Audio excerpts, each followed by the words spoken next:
Sən bilirsən Galen-Şvili prinsipi nə demək? Galen prinsipində deyəsən şeydir, mexanikanın qanunları işlənən universal hesablama sistemində sabitdir. Eynidir yəni.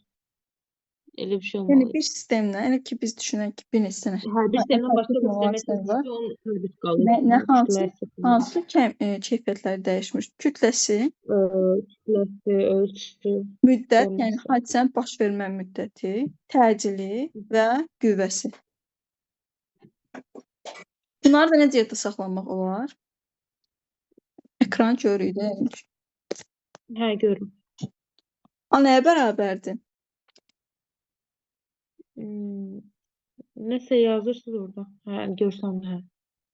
A nəyə bərabər? F bölüm, düz demirəm? Aha. Galen-Şvili prinsipinə görə bir sistemdən başqa bir ətraf hesablama sisteminə girəndə F, yəni qüvvə,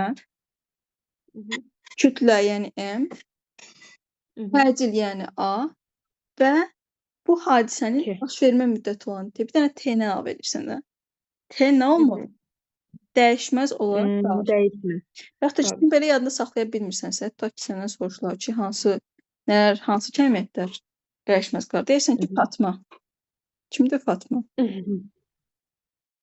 Burada hamısı var. A, T, M və F.